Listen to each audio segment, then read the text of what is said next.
Hey, guys. Welcome back to another episode of Dirt Diamond Sports Talk. As always, I'm Ryan here with my man, Wally. Guys, find us on your favorite podcast. Give us a subscribe, and I'll have to double check, but this may be our very first episode that will be live streaming on YouTube along with Riverside.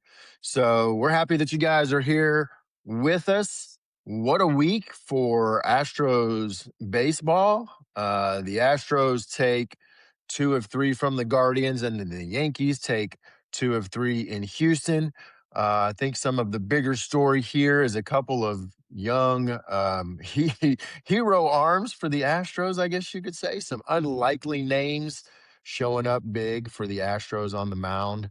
Yeah, but the Yankees, power on Friday, patience and plate discipline on Saturday.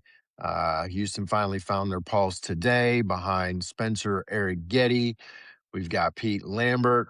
Wally, we've had quite a 6-game stretch here between our time in Cleveland and this quick little home series against the evil Empire. The good, the bad, the ugly. The Astros pitching problem isn't really that mysterious anymore. They're walking way too many hitters, living out of the zone way too often, forcing themselves into bad count baseball all night. Where do we start? Well, let's talk a little bit of positive. I think we had it backwards. We went to Cleveland and say you figure if you win 1 out of 3 in Cleveland, that's okay. You want to win 2 out of 3 at home.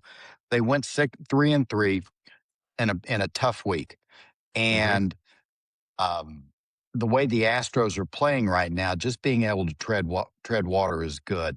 Your point about the walks continues to be a big issue as far as the pitchers go. They walked 18 guys against the Guardians.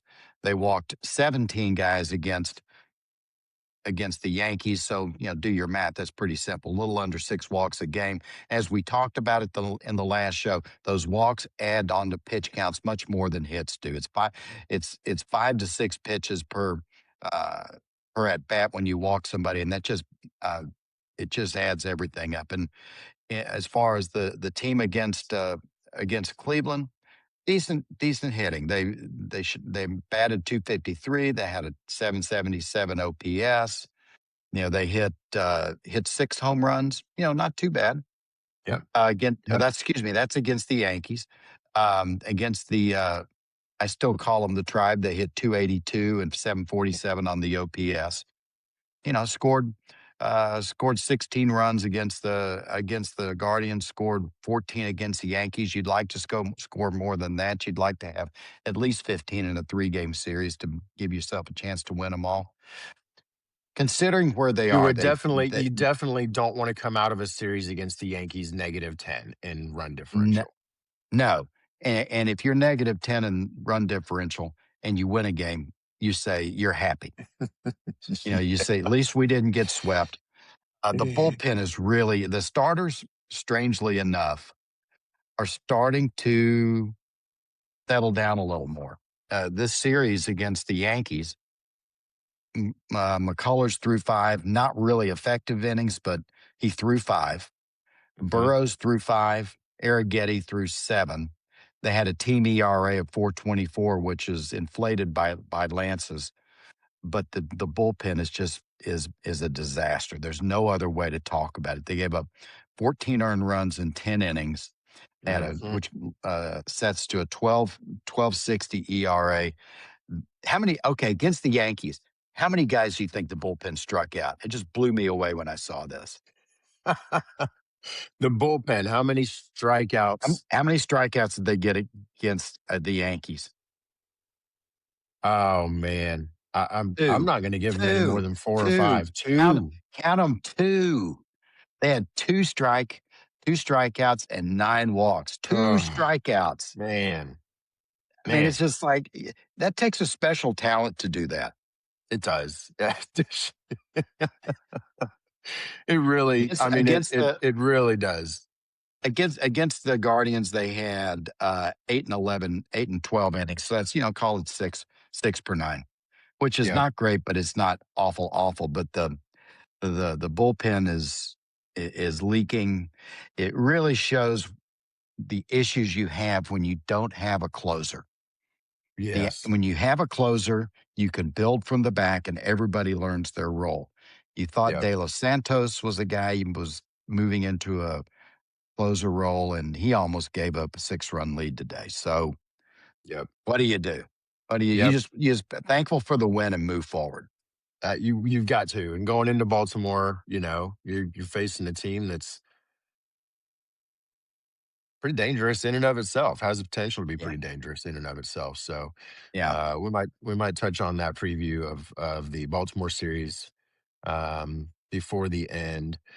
Um, Gosh, yeah. I mean, 24-14 over 3 games. The Yankees hit 8 homers in this series. Wally, to me, when looking at some of the glaring problems when it came to pitching in this series, one was zone percentage. The Astros were literally outside of the zone more than they were in the zone. 52.2% zone rate.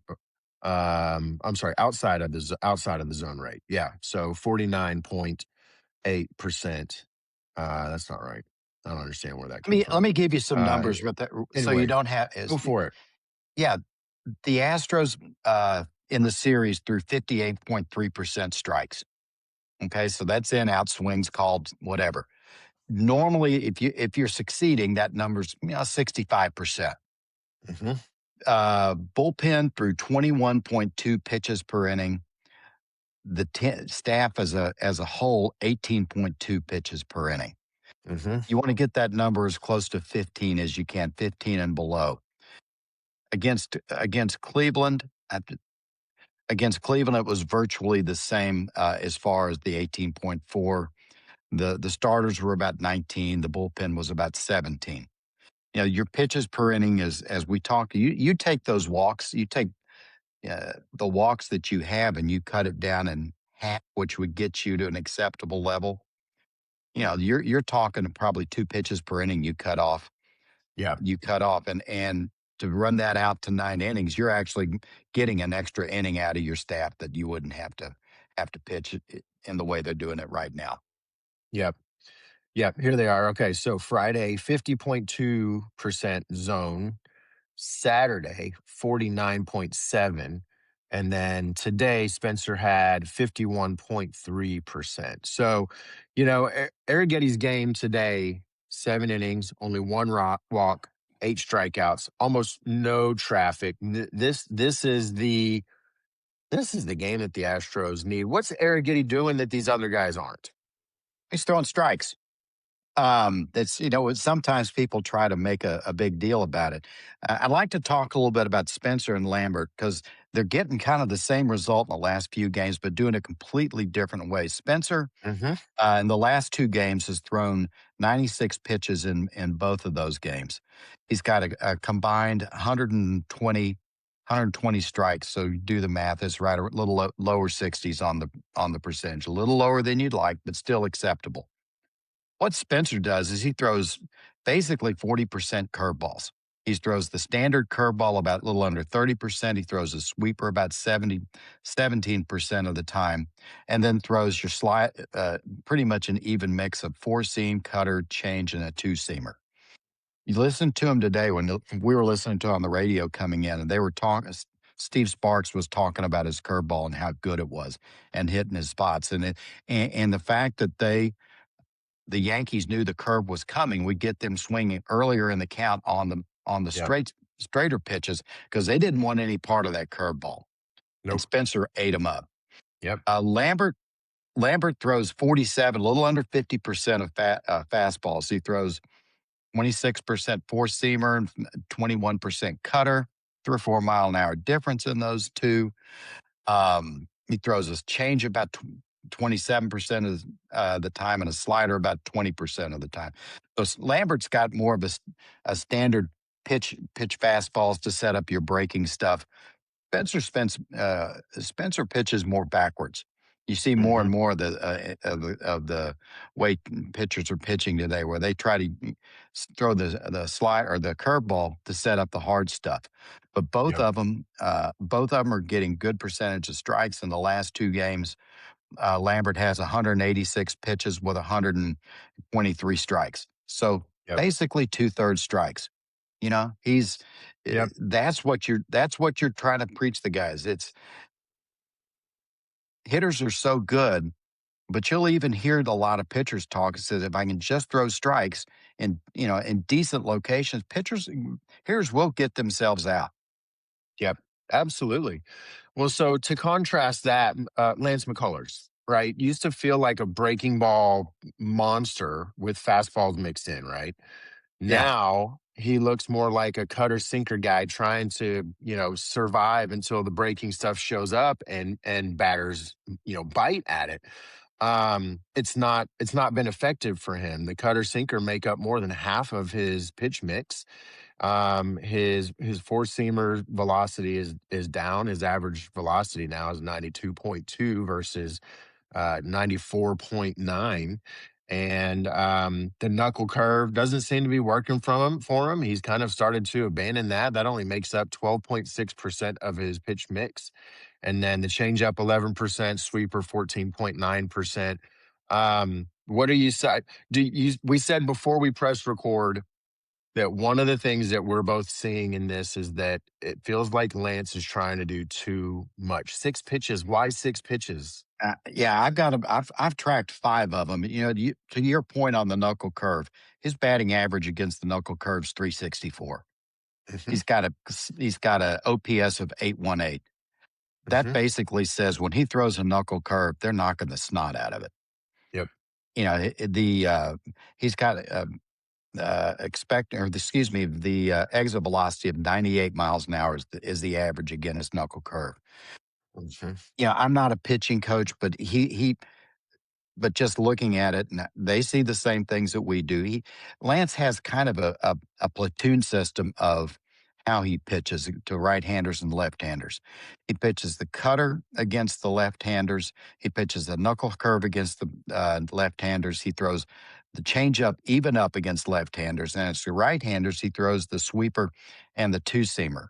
It just seems to just someone who's looking at this stuff is that he might do better by cutting back on the number of pitches and work on execution, making sure he can land his pitches where he wants it, rather than trying to have a platoon A and a platoon B.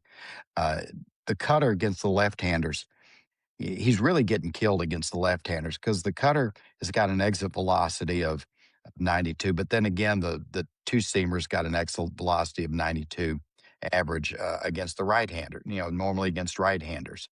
Hmm. Um, Well, if and the his movement is still there, and Oh that's yeah, another thing. Is so it's this is fully an execution, not getting hit enough. The movement's still there. Command is not. Movement without command is that's danger. when you yeah, when the guys know that the ball is going to move to a certain spot and they're waiting for you. Um, that's when they're getting the bat on the ball. And so even when hitters are expanding because they know that, for example, the sinker is going to move 15.8 inches arm side horizontally. Okay. 16.6 inches arm side on the changeup, 16.7 inches glove side on the sweeper. That knuckle curve has got a vertical drop of 15 inches. So, his stuff's not, it's not dead, but the command isn't there. And so when the hitters are expanding the zone, waiting for this breaking stuff, they're still able to put the ball into play because they know that his command they know that his command is off. And, So and the damage just ends up being ridiculous. he's always been a stuff guy more than a command guy. You know, when Yes. he could throw the two seamer 96 and break the curveball off of that. You know, if you're Hmm. jacked up for a 96, 97 mile an hour fastball and you see that curve coming, you're going to be swinging out of your shoes. Yep. And right now, I'm I not feel just like, I just don't know if the batters are really respecting his stuff anymore. yep. Well, and I feel like outside of Arrighetti and maybe like we said, um, Pete, McCullers is a microcosm of Houston's just staff wide command issue. Oh yeah, I feel like it's his first pitch strike rate is only 53.2%. So when you're not and, and- putting the ball in the zone, you're not gonna get the strikes and be yeah. effective against the hitters. Compare that to Spencer today, where I think the number was he was like 18 out of 25 pit. And that might not be right exactly, but it order of magnitude it is 18 out of his 25 pitches. Batters saw strike one.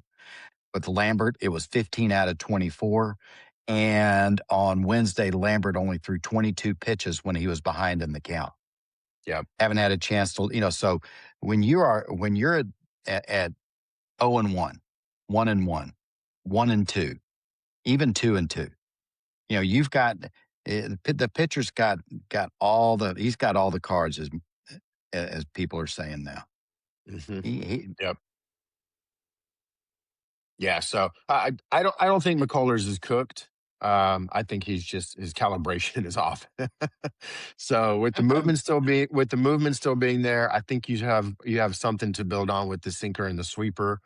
The cutters become just too central to his game plan, and I don't know if that's a him thing or a Yiner thing or a pitching coach thing, because it's getting hit too hard. I think that maybe take some lessons from the young guy and Lance sit down and have a chat with Eric Getty and ask him what the heck he's doing out there because it's yeah, working. yeah. I mean, yeah, you're right. Yeah. All right, so around the league now that we are 24, 25-ish games into the Close to season 30. around the league. Yeah, I guess so. 28. I guess we're 28 for the 29. Astros, Astros are 29 for the Astros. 29 for the Yeah. Astros. Yeah. Yep. Yeah, I guess so. There's a lot of chatter about some other underperforming teams. We've come on here the last couple of weeks and chit-chatted about the underperforming Houston Astros. And of course, we know there's a lot of chatter about jobs and the recent firing by the Boston Red Sox of Alex Cora has really brought some of this to the forefront as far as if the Boston Red Sox are willing to let a guy like Alex Cora go at this point in the season, um, that may start the kind of firestorm, I guess you could say, around the league with some of these other teams and ownership groups and front offices looking at managing seats. And they're starting to warm up a little bit. So you and I have thrown together a couple of names. Like you said before you hit record. The name du jour outside of the Alex Cora firing is the Mets and Carlos Mendoza. He's in trouble because the Mets are 9-19. They're last in the NL East. This was not a rebuilding roster. It's a high payroll. It was a win now mentality going into this season. You feel like Mendoza's the next top post Alex Cora hot seat name to potentially Well, get the we, fire. something you and I were kicking around before we got on the show. It's so interesting. Some of the teams that are in last place and are managed are on the hot seat. Red Hmm. Sox, Yep. big money payroll. Yep. Mets, largest payroll in baseball. Phillies, trying to catch the Mets in payroll. those are, and and the Astros are right Yeah. up against the number. You're Yeah. talking four teams that are, this three teams for sure that are big, big payrolls Yeah. that are three of the worst teams in baseball. I think the Mets, the Mets and the Phillies are tied with for the worst record in baseball. Okay. Yeah. So worse than the American League and worse than baseball, or worse than Yeah. National League. Um, I think, you know, when you're playing that poorly, the manager's going to be on the hook. Hmm. I don't necessarily feel that it's Mendoza's fault in the Mets, but here's some numbers that will, when you look at what the Mets have done over the last 3 years. OPS 24, they're a 34, 25, they're 853. This year's OPS is 624. Okay. They're 20th in slug, 28th in home runs. Pitching is still around about what it's been for the last 3 years. Yeah, I think the Mets' problem, as much as anything else, is Stearns didn't give Mendoza a very good roster. That you're going to throw Well, Polanco that's out there and he's going to play first base. Not that yeah. much difference in what we talk about with the Astros. That's I was just about to say. I mean, this is it is it's really very similar to what we're dealing with here. You got roster construction, you've got a hospital ward, and you've got some player performance issues out of your bigger names. So, but with a team that's constructed and this much money is spent, and they end up being this bad, um, the manager is usually the cleanest public move that you can make to take some heat off of the team, right? So he may not be the root of the problem, but a manager is typically the easiest problem to remove. Yeah, and when we did our preseason talk about the Mets, one of the things we talked about was the pitching, which has Yeah. been, okay. Mm. But you look at the starting staff, it's no surprise that the pitching isn't as good as you might expect, because you have Peralta, Nolan McLean, David Peterson, Clay Holmes. We had Manaea as a starter. He's not even a starter anymore. They're at the back half of their division as far as what their expected performance would be, ranked 1 to 5 against the rest of them. You Hmm. know, it's tough. The Phillies we saw coming. You and I saw the Yes. Phillies coming. Yeah. Yep. We Yep. to our credit, we couldn't do a show on Thursday night because we each had some issues we had to take care of. But that show was going to be about managers that were on the hot seat, and one of the ones we saw as being on the hot seat was Cora. We texted back and forth because he's had that 1 year in 18. He got suspended, and he had last year when they won 89 games. But the team is not, for all his communications issues, that how good he is. The team, he's lived off reputation. Yeah. And the talking heads, Jim Bowden was on the front office today on MLB Network Radio, which is a fabulous show to watch if y'all want to see how a front office operates. He's all over saying how good Cora was, and so he's got his supporters, and there's talk he'll end up in Philadelphia. But I mean, I'm not that Yeah. surprised. Yeah. I mean, I guess, Dombrowski publicly said that Thompson is not currently on the hot seat and that his job is safe. And Press conference will be held on Wednesday.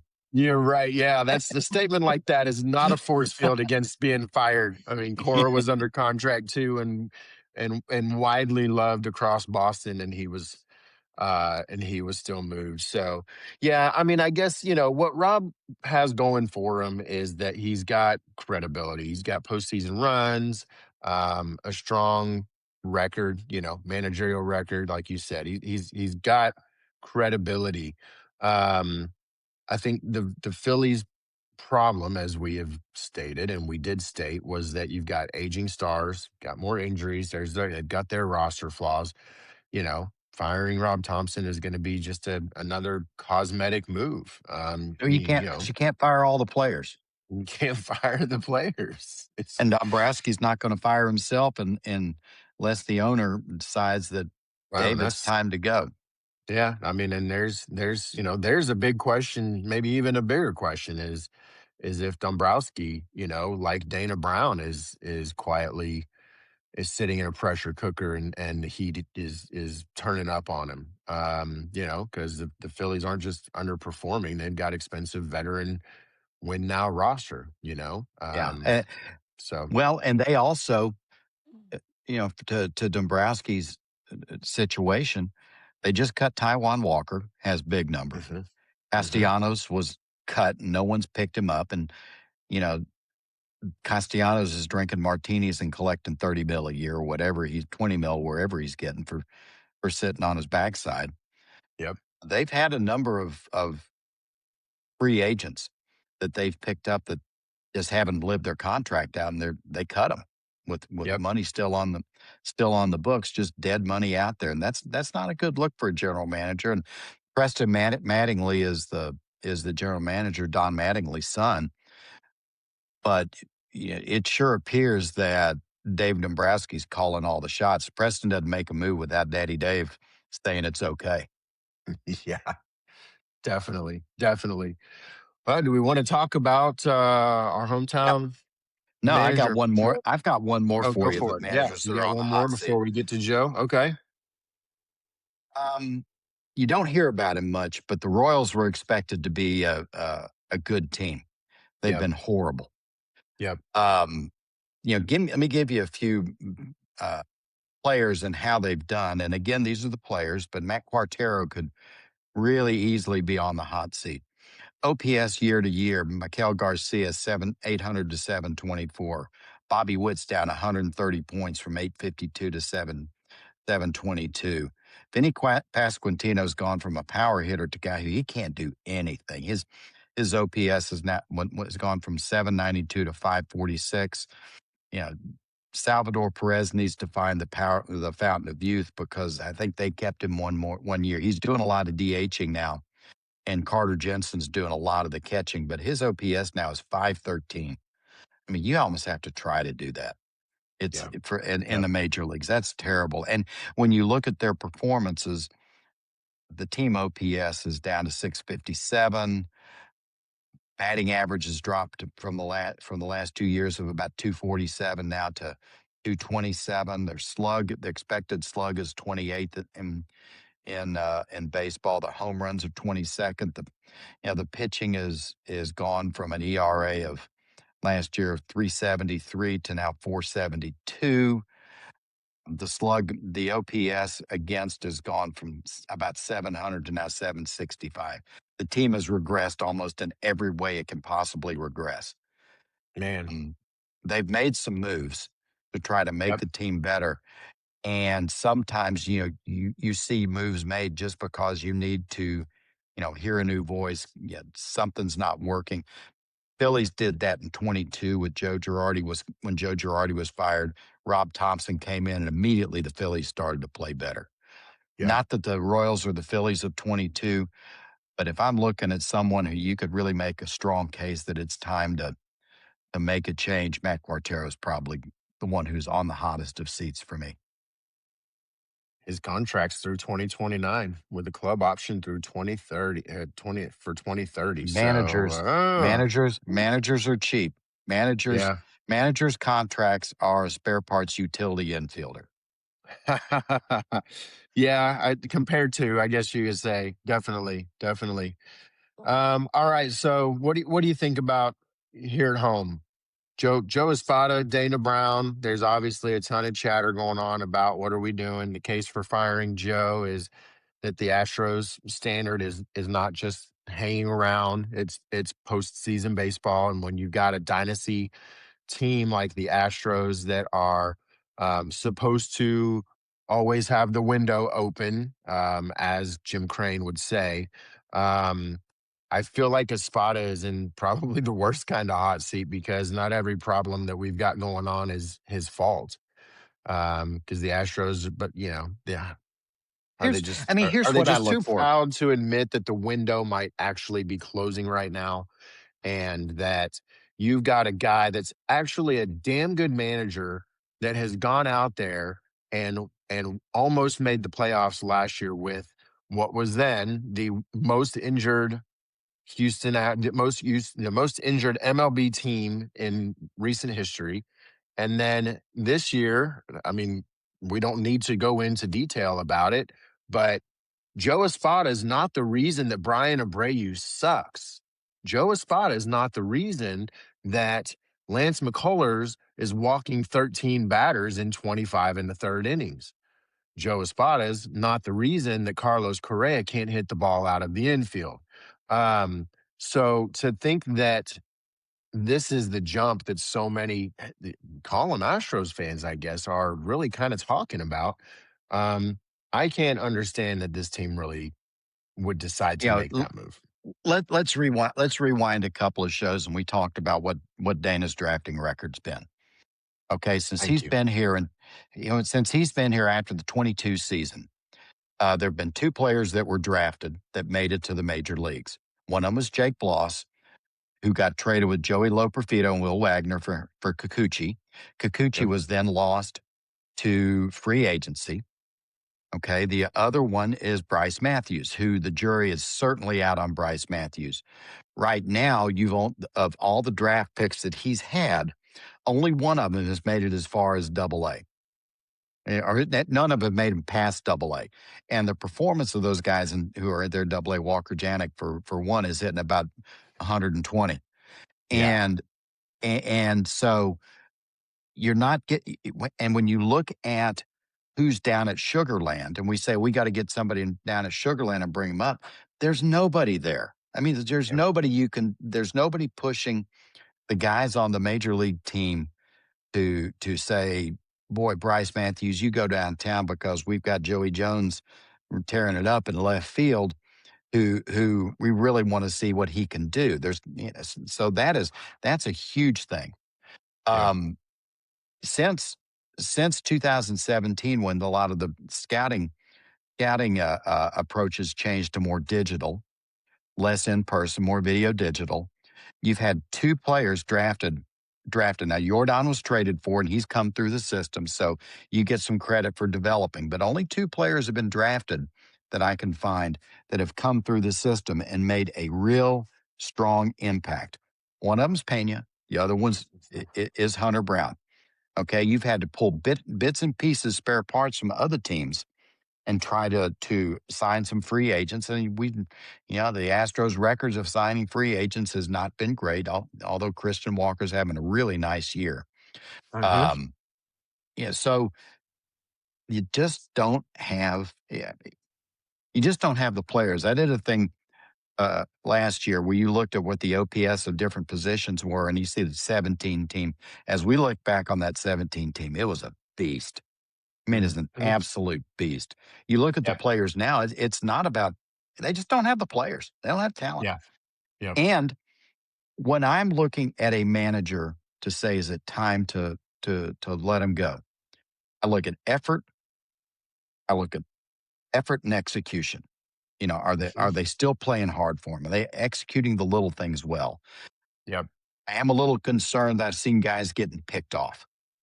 That's a Yep. detail thing. That's a Yep. detail thing I start to look at. Are guys Yep. missing cutoff throws? No, they're not. The Astros fundamentally like that are playing well. Are Yep. they having concentration issues, making errors on easy plays that they shouldn't make because their mind's someplace else? So far outside of the getting picked off, I'm not seeing that. Well, I saw a video of Jordan Alvarez walking into the dugout and Oh, I saw slamming the his same. bat He against the bench. He was fired up, and for a guy like Jordan, who is not the most emotional guy as far as showing his emotion, that kind of showed me a couple of things. Um, One, that these guys they've not given up, no. and that there's still some fire and there's still some disappointment and there's still some expectations on these guys. And Jordan, a guy who's out there freaking killing it right now, still is frustrated about a bad at bat and walks into the dugout and breaks his bat over the back of the bench. So Also to said that me, Space that's City. not like a lost clubhouse issue like you Uh-uh. see a lot of people talking about. That I don't No. think that that's the case at all. Now, it also shows that Space City Home Network has good directors. Yeah, keeping those cameras where they need to be. Yep. 100%. Yep, I love it. I love it. I don't think this Uh, is Joe. I don't think this is yeah, I Joe. don't And think so either. this is much more a talent acquisition and development. Yeah, I agree. I think that You there's a lot can't of train a mule. You can't train a mule to be a thoroughbred. It just ain't gonna happen. that's right. That's right. It just ain't gonna happen. 100%. 100%. 100%. There's a dog yapping out there. Well, what else you got, man? I think And I that think probably they go wraps us a little bit for yeah. next week. Next week they go to Baltimore. They go to Baltimore, and they've got you go to Baltimore and then to Boston. That would be interesting to go into Boston and see what it's got. Haven't named a starter for Tuesday, but then you come back with Lambert and McCullers. Winnable games. Hmm. Then you've got Burrows against Crochet, and the Astros beat Crochet up when he was here. Yep. Then they've got Arrighetti going. They got Arrighetti and then TBD on next Sunday. It's going to be interesting to see how the Red Sox rally around Chad Tracy, the new manager. He's I been think down at so. AAA, so he knows some of the guys. Hmm. Sounds like that clubhouse is a mess. And Trevor Story came out and really just blasted the front office. Yeah, I saw that too. Yep. Yep. Very interesting stuff. I think as far as for the Astros, man, today kept this from feeling completely hopeless for me. It also shined a really bright light on the problem because Houston and this team, even specifically, despite all the injuries and all of the issues, this Astros team knows exactly what winning baseball looks like and how to play winning baseball. And what today did for me and a couple of other games, a couple of games during the Cleveland series and all of that, it just shows how far they've gotten from being consistent in doing the things that they need to do to win. And I think part of the problem there is exactly what we said is you're just the roster construction, you're missing pieces, yes, based on injuries, but the depth of this team has been lacking for a while. But today's game showed me that these guys can pull it off. To think that a guy named Spencer Arrighetti would be your number one, your ringer on this team as far as starting pitching, I wouldn't have put money on that Yeah. just 2 weeks ago. The number of walks we have tells me that either the pitchers can't throw strikes or don't trust their stuff, and I think it's a lot of both. Yep. And you got to we talked about it last year, just chatting around. I said, as good and we said it earlier in the show, as good as hitters, they're the best hitters in the world. But if you throw strikes, hitters will get themselves out. Yep. If you throw strikes, mix it up a little bit. Yeah, you can't lay it in there, but hitters will get themselves out if you show some smarts and can throw strikes. Yep. But at the beginning of the week, if you'd said 3-3, you'd say you'd rather have 4-2, but you would have been happy with 3-3 of the road trip to Cleveland and a homestand against New York, like we said earlier in the show. If we can come out and win, you go 3-3 next week. You'd rather be 4-2 on each of them, but if you can go 3-3, you feel like you're steadying the ship. Yeah. You're steadying the ship a little bit. I think so. Well, let's hope that maybe they take a little bit of this energy and a little bit of this fire with them from today's game and put that in a suitcase and carry that on with you to Baltimore. For now, thank you guys again for catching us on this episode of Dirt Diamond Sports Talk. For my man, Wally, I'm Ryan. Catch us on your favorite podcast app and now on YouTube. Go Astros. Go Astros.